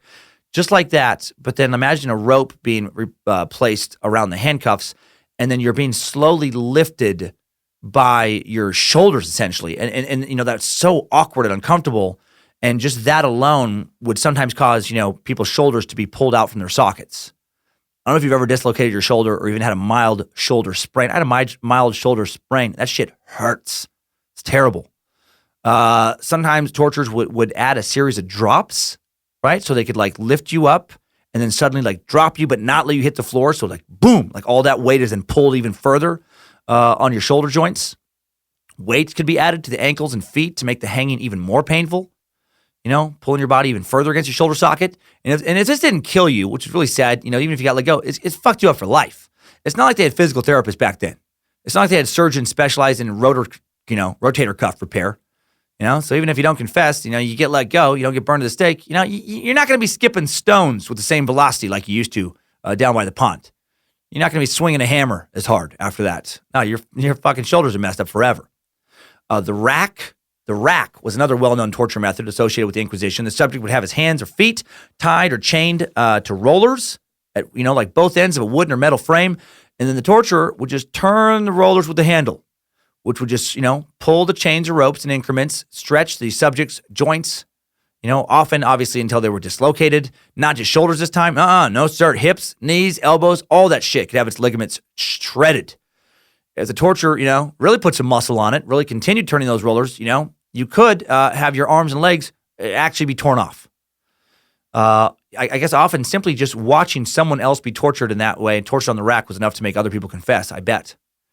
While the accused heretics were on the strapado or the rack, inquisitors often applied other torture devices to their bodies. These included heated metal pinchers, thumb screws, oh man, boots or other devices designed to burn, pinch, otherwise mutilate people's hands, feet, bodily orifices. Jesus, man. Can you imagine you're stretched on the rack, maybe getting a little screw being put in your eyeball? Although mutilation was technically forbidden long before the Spanish Inquisition, in 1256, Pope Alexander IV decreed that inquisitors could also clear each other from any wrongdoing that might have went on during the torture session. So really, it's like there's an easy loophole there. It's like, all right, we weren't supposed to mutilate, but are you going to prosecute me? No? Okay, well, cool. I'm not going to prosecute either. All right, well, then we're good. So they could do what they wanted. Okay, now it gets even worse.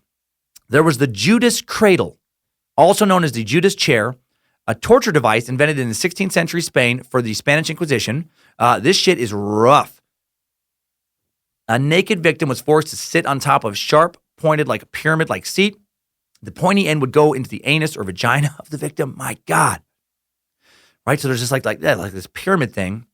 Excuse me, man. So they have crazy indigestion. You sit on this pyramid seat, and you sit on it butt naked, and you're sitting down so that the little sharp top of the pyramid is either pushed into your anus or pushed into your vagina, and you would be suspended by ropes initially. So initially it wouldn't be your whole body weight on this, and then you would be slowly lowered by the system of ropes. So more and more of your weight is now being held just by your either anus or vagina, and obviously the pyramid is pushing further and further inside of you as you're lowered. And then after you are fully lowered, you could also have like weights added to your ankles and stuff to pull you even harder down on this pyramid. You could end up being impaled by it. You could quite literally be ripped a new asshole by this device. Fuck. Wow, man. There was a thing known as Newton's orbs. This is where a man would have to stand facing a wooden rack. He'd be tied to it at the waist and at the legs, securing him tightly to the rack, and then his testicles would be pushed through a small hole in the wood. 2 metal balls on strings would swing down, like swing down from the side and hit his testicles, like one metal ball hitting the right testicle. Shortly after that, a second metal ball comes down from the left, hits the left testicle, and then the strings, pulled back up again. So then the balls could just hit the accused again and again and again. Not hard enough to rupture them, but hard enough to cause the victim to vomit from pain. Some cases would go on for days. The alleged heretic passing out, back and forth, going back and forth between consciousness and unconsciousness. And there was a women's only torture device as well, like the women's version, I guess. Well, I guess this could be used on men, but it's mostly women. It's the Jupiter's twist. Now, with Jupiter's twist, similar to Newton's orbs, the accused would be tied to a wooden rack facing it. This time, the accused's breasts were exposed with 2 holes, so the inquisitors could do what they wanted to the other side. And what they would do is they'd take a long, sharp ivory needle-like stick, and they would push it through the heretic's nipples, and then the priest would just use the leverage provided by this strong piece of ivory to slowly twist the nipple. You could just twist it. Sometimes they would make it up to 5 full rotations of twist before the nipple would eventually completely dislocate from the breast, at which point the accused would more often than not, be forced to eat it. They'd have to eat their nipple. Now, another popular torture device is known as the preposterous lie, and that's a device employed by me often on this show where I trick listeners into believing horrific nonsense. Nonsense such as Newton's orbs and the Jupiter's twist stories. Those are ridiculous, but to be fair, not more horrific than other real torture methods. So I like to amuse myself. I like to pretend that someone just had enough of this episode. They couldn't handle the gratuitous descriptions. They turned it off, and they will forever think about Jupiter's twist. They'll forever think about Spanish Inquisition, doing some nipple twisting, which they probably did, actually. The Spanish donkey, that was a real one. It was just as awful as Jupiter's twist. Victims would be forced to sit on a wooden wedge, sometimes covered in spikes, with their feet left dangling on either side of the saddle. Ugh. Sometimes weights would be added to the victim's feet, man, and they could be cut down the middle, potentially. There was the knee splitter. This was a terrifying device I saw pictures of. Like torture museums sometimes have this device. It resembled the gaping jaw of like a razor-toothed creature. It's like worked as a vice. You'd have the victim's leg would be placed in between this, vice between 2 rows of spikes, and then they would just crank those 2 rows of spikes closer and closer together. They've been mechanically drawn closer together, and so the spikes would be driven into the front and the back of one's knee simultaneously. People wouldn't die from that one, but they would be permanently crippled. They'd be rendered useless to society for the rest of their sad medieval lives. And that is enough for today's super scary stuff. Super scary stuff.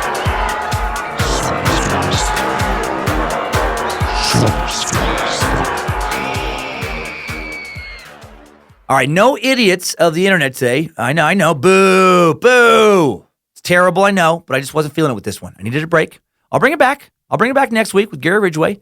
Got to make you miss it here and there, or you'll just take it for granted.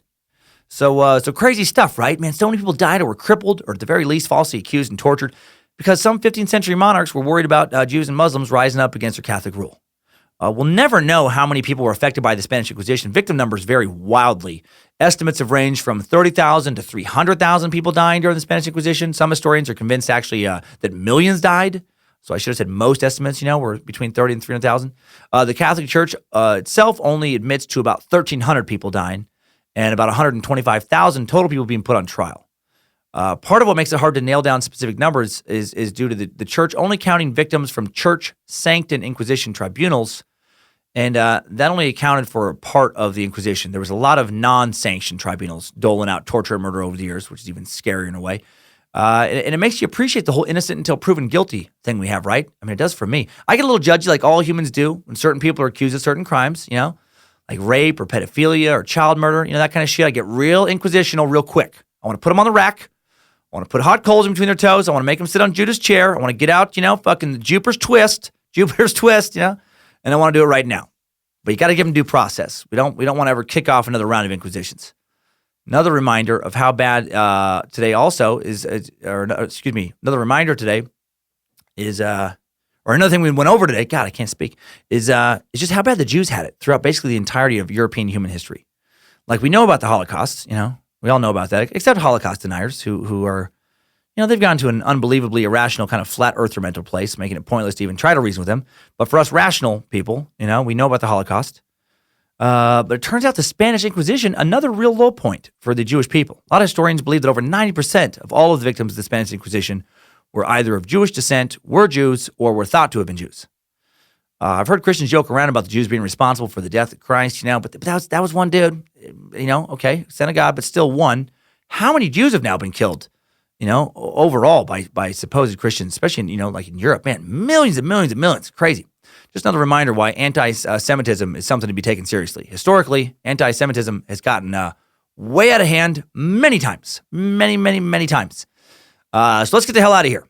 Time for some top 5 takeaways. Timesuck top 5 takeaways. Number 1, the first Inquisitions took place a few hundred years before the Spanish Inquisitions back in the 12th century.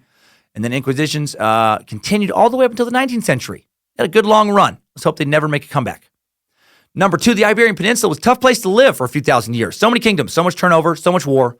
And then when it finally achieved some sort of long-lasting political stabilization, the Inquisitions happened. Number 3, birth control was illegal in Spain still in 1976. That is fucking crazy. Number 4, the Judas cradle. That's how some real people, real human beings, as real as you or I, met their fate. Clothes are taken off, forced to sit naked atop a sharp, pointed pyramid seat. Your butthole or vagina is pressed down on a spiky tip, and you sit on that naked. Not sure what would be worse for you ladies, vagina or butthole. I bet butthole's worse. Right? I feel like women seem obviously much more reluctant to allow something to penetrate their buttholes than their vaginas. Your vagina is designed for entry while your butthole is not. Then you had weights added to your feet, slowly pulling the tip deeper inside of you, stretching you apart. Are you cringing yet? Man, let's not ever bring that back. As bad as being burned at the stake sounds, I think I tap out at the Judas cradle and just beg to be burned. I don't ever want to be burned alive, but if I'm given a choice and the only choice is Judas cradle or burned alive, I'm like, all right, fucking let's light it up. Let's light it up. Number 5, new info. Was almost all of this episode, that I talked about, all the things I talked about, just utter bullshit. That's what some Spanish historians are recently claiming. The Hispanic Civilization Foundation, a group of historians, academics, Spanish nationalists, they've created an organization to dispel what they consider to be historical myths about Spanish culture. They're very serious about it. For more than 500 years, they say that their country's past has been disfigured and distorted by propaganda spread by its former opponents and rivals.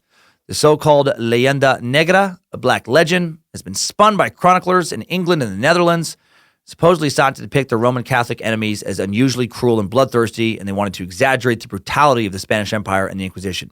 According to their foundation, Spaniards have spent far too long feeling guilty and ashamed of their past and worrying about how they're seen by the rest of the world, and a lot of this is propaganda and lies. And they're not just pissed about the Inquisition, they're pissed about how Spanish conquistadors have been portrayed as well. They've argued that Hernan Cortez and Francisco Pizarro, that they brought about a far more humanitarian system to the Aztec and Inca empires, that they conquered than they previously had there. They're saying that Cortez and Pizarro went into territories that, where people were doing stuff like practicing human sacrifice. Cortez had no problem aligning himself with these indigenous peoples who saw the Spanish as liberators from Aztec oppression. And things were even worse with the Incas, whose empire was very totalitarian. And, and they were freedom fighters. They weren't oppressors. And, and I see their point on one side, but also on the other side, shut the fuck up, right? No one is pissed at modern Spaniards. What are you doing for what went on with the Aztecs or what went on during the Spanish Inquisition? You're carrying around. I love when people get that wrapped up in history when they're like, they're sick of carrying around the shame of their name being, dragged through the mud. There's enough of it. Why are people ashamed by the past that way? I don't like personally ashamed. Like, I don't understand people who identify that strongly with the dirty deeds of their distant ancestors. Like, if I found out that my great-great-great-great-great-grandpa was a slave owner, I wouldn't think, fuck, I got to change my life's course now. Got to do nothing but apologizing from here on out. I got to make this shit right. No, I don't. Wasn't me. I wasn't born yet. What are you talking about? I had nothing to do with that shit. And on top of it, I was born poor. So I didn't get like a financial leg up or nothing out of it. I worry about the shit I do and the shit I've done. And honestly, now as a parent, I worry about the shit that my kids do and may do. But if like my dad even, kills somebody next week, I'm not going to apologize to anyone. Yeah, I'm not, that's his deal. Sorry, tough break, Yeah, he's a hothead. Always has been. Yeah, he should have been locked up years ago. I'm not surprised, but don't yell at me. He's a grown-ass man, does whatever he wants. Why are these people worried about what others may think about their ancestors? Crybabies. It is interesting how history works, though, especially history before we get, we were able to record it through video. So much of it, written by somebody with an agenda that isn't reporting the truth at all costs. Well, regarding the Spanish Inquisition, I do think it happened. And I do think it was just as bad as everything I've described today, and that is what most historians believe. And I think this is it for this week's Top 5 Takeaways. Timesuck Top 5 Takeaways.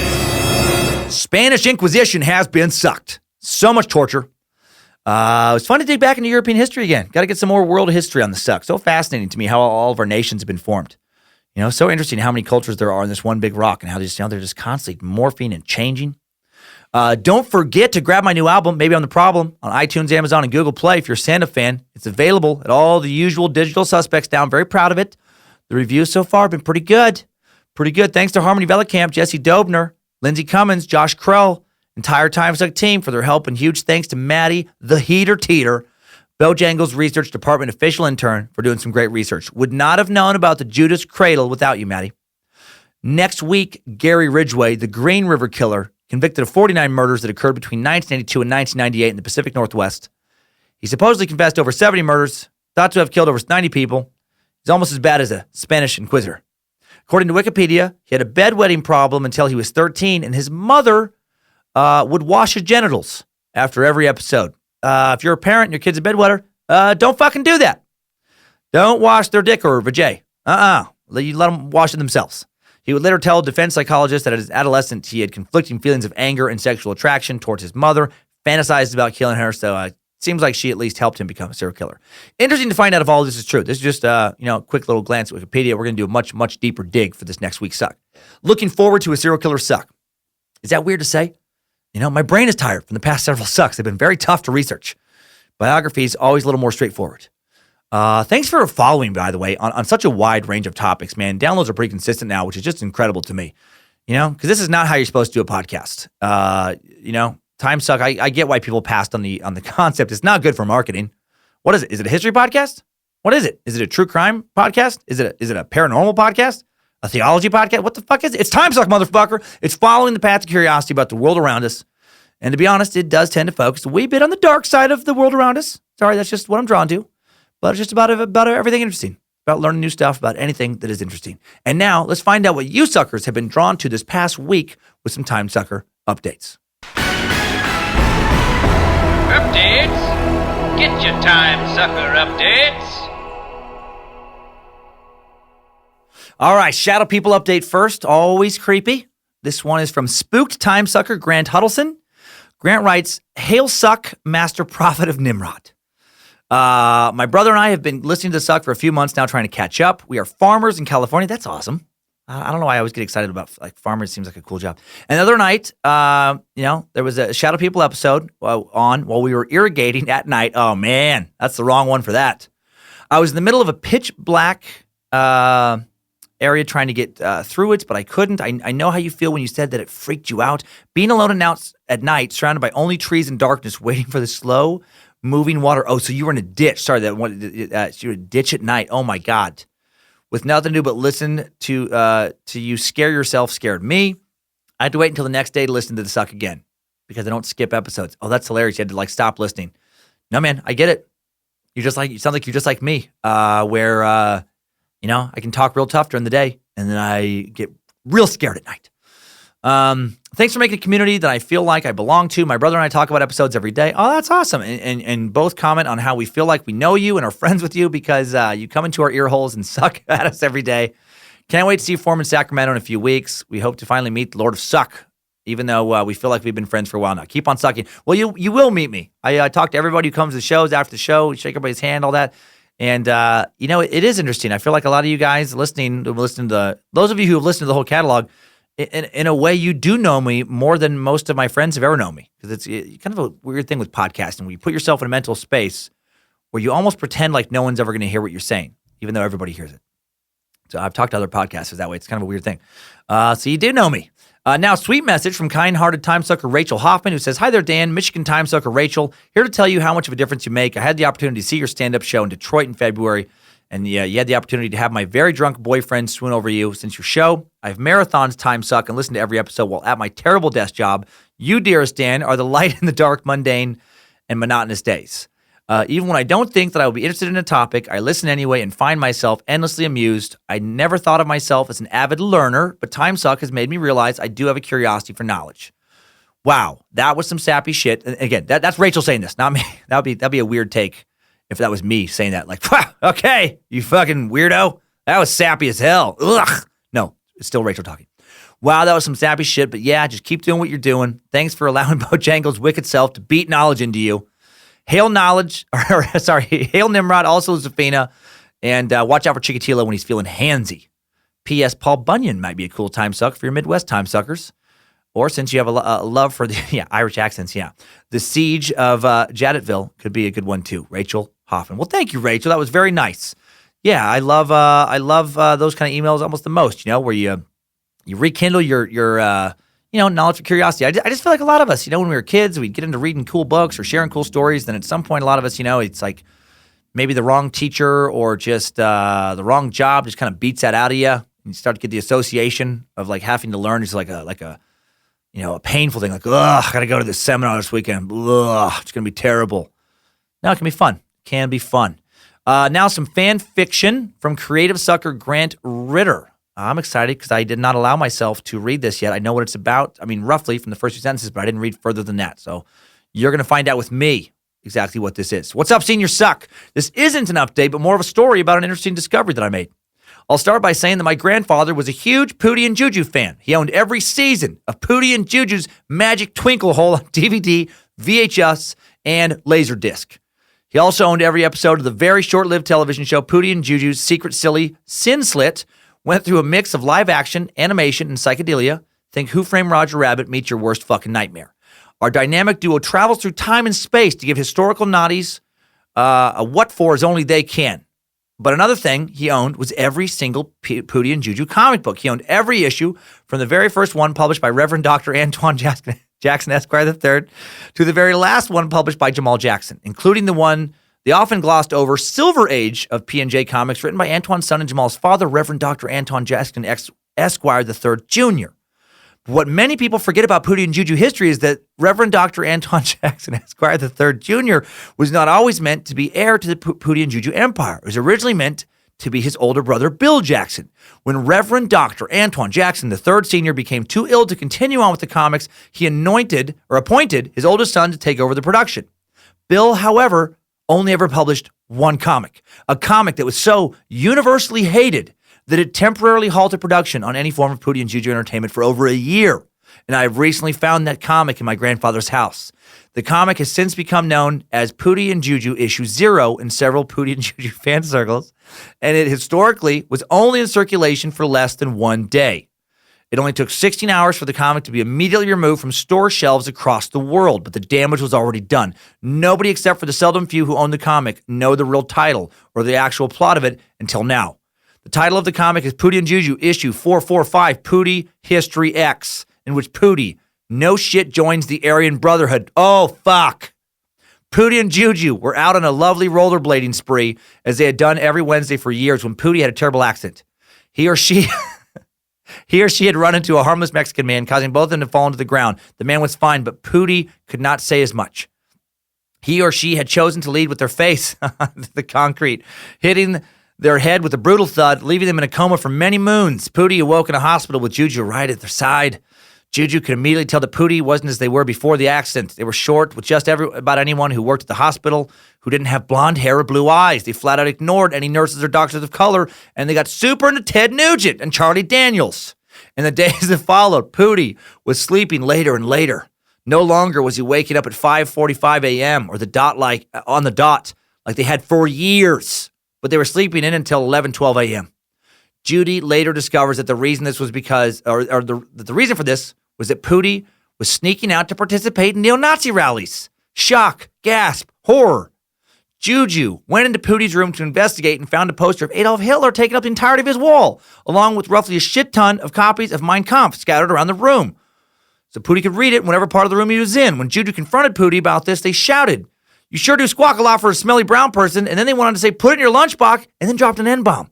Despite the fact that Juju was whiter than bird shit, containing mostly sour cream that was dropped into a perfectly clean toilet that was located on the sun. Juju was crushed, but Pootie gave Juju an ultimatum. "You're either with us or you're against us, Shirley." When Juju refused to join Pootie in his hate, Pootie mocked and insulted Juju, calling him a Jewish lover rather than his name. This was too much for Juju. He screamed, "Too little, too dear, Pootie!" Shoved Pootie onto the ground, causing him to hit his head once again. Then, when Pootie woke up, to Juju's delight, Pootie was cured of his racist, bigoted, and hateful thoughts, and went back to being the loving and somewhat accepting Pootie that we all know and love. Just thought, as a fellow Pootie and Juju enthusiast, that you'd love to hear about Pootie and Juju issue 0 that almost single-handedly ended the Pootie and Juju series. I love the podcast, love being a space lizard, praise Bojangles, be gone Lucifina, and most importantly, hail Nimrod. Wow, Grant, my God. Well done, Grant Ritter. Yeah, you had to really know your fucking Timesuck shit for that one. My God. That was awesome. That was awesome. Fan fiction, wonderfully done. And finally, wonderfully done. Finally, one last message regarding the Annalise Michelle exorcism suck from Theology Wizard and super sucker John Dvorak. John initially sent in a pic of a busted Pootie and Juju mug. When I was talking to him about replacing it, getting it fixed, he sent back this email. He said, "Wow, honored to receive a reply from the Holy Count Succulent, and so promptly. Thank you very much. Damn fine job on your latest foray into religiosity, by the way. I was chair of philosophy and religion and taught history of Christianity for nearly a decade at a Catholic college, and I wrote 2 papers concerning exorcism and possession to grad school. So I'm actually a bit of an expert concerning your recent material, and I can say you presented very complex topics in a way as well as could be done in about 2 hours. Even if you did call the four Gospels Matthew, Mark, Luke, and Paul in the Lost Books episode. Paul isn't a gospel writer, numbnuts. The 4th one is John. John, by the way, is very Gnostic in ideology and subtly carries many threads from those lost Gnostic traditions. Anyway, thank you for the mugs. Sincere thanks for all that you do. You're the first thing I listen to when I'm driving or walking my puppy. My girlfriend and I love you, and we spread the gospel of Nimrod to all that have ears. Keep on sucking, John."